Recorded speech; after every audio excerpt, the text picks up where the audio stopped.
Welcome back, Shop Rats. Today we're going to talk about the 7 deadly sins, the 7 big mistakes that people make when they're purchasing classic cars, especially if they're doing it online. I might. This is My Cars Shop. I would be the first person to encourage anybody that wants to get into the classic car hobby. So don't misunderstand the intent of this video. It's not to discourage you or scare you away, but rather it's to put up some flags and give you some stuff to think about so that as you're considering purchasing a classic car, or especially if you're thinking about buying one online, you've got some informed decisions to make and you have some resources so that you're not blindsided and caught off guard once you've made that purchase. Deadly sin number 1. One of the first mistakes that people make is just simply not doing their homework and not doing their research. They don't learn enough about the vehicle that they're interested in. They don't learn specifically about, in general, about that type of car, that make, that model, its value, its restoration costs, its parts availability, and stuff like that. None of those questions should be showstoppers, but again, if you're going to be buying a 1927 Rolls Royce, that may not be the same thing as buying a 1974 Volkswagen Beetle. So it's worth doing a little research and finding out, is this something that fits within my budget? Because that's important. Second, are the parts available? Because that's important. Third, who can do the work if I can't do it myself? Where am I going to get it fixed? That's important. So there's questions. Do some research is my point. Deadly sin number 2. Whether it's antique cars, classic cars, or even daily drivers, I get calls quite often to go look at cars for people because people know I have a pretty good knowledge and understanding of cars. I was a mechanic for years. I've worked in body shops. I know what to look for to inspect a car, to look to see if it's had body damage, to see what the mechanical condition is, drive it. I can hear things most people can't hear. That's a valuable service if you know somebody like that who can help you out. And by the way, don't be afraid to give them a few bucks if one of your friends does that for you, because, it's important. Deadly sin number 3. Deadly sin number 3 may seem kind of obvious, but not to everybody. Sometimes people get the idea they want a car and they go out and start looking and they end up buying something they didn't even really want. So decide what you're looking for. Is it a specific model year? Is it a specific make? Is it a specific model of car? If you're really interested in 1970 Plymouth Dusters like the ones sitting over there, or 1926 Oaklands, then, don't go out and buy a 47 Volkswagen, because that's not what you're looking for.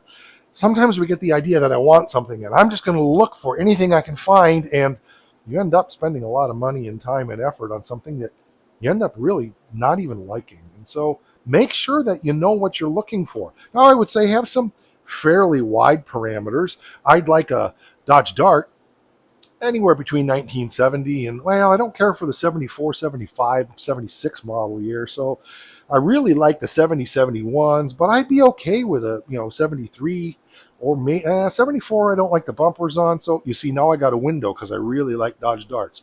My dream car would be a 70, but I know they're expensive. I'd be willing to take a 73. So you see what I'm talking about. Buy the car you want, but you may have to make some compromises based upon your budget, parts availability, etc. Deadly sin number 4. Check the VIN number. That's important. Look at the VIN number of the car that you're looking at. Make sure that it actually matches what you're getting. For example, there's a lot of people who will take a car like this. This is a 70 Challenger by the VIN number, a 318 70 Challenger automatic car. And they will take a 74 Challenger and put 70 sheet metal on it and try to pass it off. Check the VIN number and make sure that what you're buying is what it looks like. There's nothing worse than getting to the sale of the car and thinking you're buying a 70 Challenger and seeing the title and going, this is 1974. I was buying a 70. Something simple as checking a VIN number can save you a lot of heartache. Now, that doesn't mean there's anything wrong with buying a 74 that's been converted to look like a 70. But here's the thing. If somebody did that to you and they didn't tell you right up front there'd be a whole lot more stuff in there that I'd be concerned about. If they hid that simple thing from me, what else are they hiding? Something I missed and I just caught it in edit. The other thing is the VIN will give you other basic information about the car, like the engine. Does the engine in the car match the VIN? So break the VIN down and find out what the car's supposed to be and does it match what's being presented. Number 5. Research the expenses. What's it cost to own that car? Not just cost to repair. One of the things I learned the hard way, I was looking at a Mustang convertible quite a few years ago now, and the car was well within my budget, and it was a V8 stick, probably a 5-speed. I don't remember anymore. V8 5-speed convertible. Maybe it wasn't a convertible. I don't. It doesn't matter. It was a Mustang. But I had learned in the past, check what the insurance costs. Holy crap, those cars are expensive to insure. I had looked at a brand new Dodge Hemi truck, just like what I own right now. I looked at one of those brand new, and the insurance on that Hemi truck, brand new, was almost half of what it was for that Mustang, and that was like a 2008. Wow. So research the costs, get insurance quotes, find out costs to repair, who can repair it, what's the average charges for repairing that car. All that kind of stuff is important. So cost to maintain, cost to store, cost to repair, cost to insure, cost of tires, stuff like that. Do your research. Again, what we said in the first one, but anticipate those future expenses. What repair is this car going to need based upon its condition now? And if you have a good professional, trusted friend or hire a professional, they should be able to give you some clues to some of that information. Number 6. When it comes to classic cars, not all insurance is the same. You don't necessarily have to go to the specialists when it comes to classic car insurance, but make sure that you understand the difference between an agreed value and a declared value policy. Make sure again that you understand the insurance costs.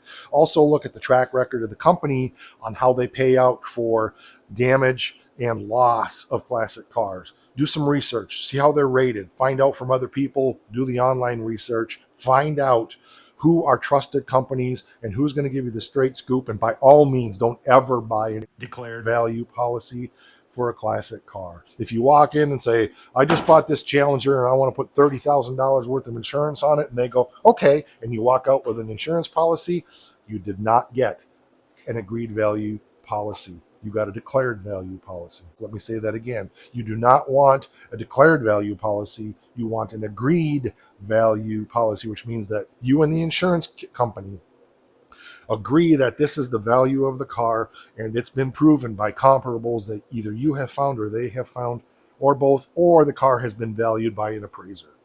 It's the final one. It's number 7. One of the greatest elements of fun for me in all of these cars that I own is getting to work on them, but not everybody has that skill set. So while a lot of people would say, well, you got to have a mechanic and you got to have somebody that you can, a reputable business to take it to, obviously that's really good. And let me state, especially in this day and age, not every mechanic knows how to work on this old stuff. So keep that in mind. Nothing wrong with relying on friends, but don't abuse that, meaning be sure that you at least offer to compensate them when they do something for you. Half the time, they're probably going to say, hey, no big deal. But the fact that you thought of it is really important. Don't take advantage of the people around you, because if you want them to continue to help you, offer them to grease the wheels a little bit, makes the squeak go away. Think about that. If not, if you know of a good rod shop, ask around. A lot of times there's guys like me that'll do work on these cars on the side if they have time and can work it in. Find out who's willing to take on big projects and who can do some small stuff. I still get calls from people once in a while. Like, for example, I got a call a while ago now to go set up a 6-pack on an AAR CUDA. Stuff like that.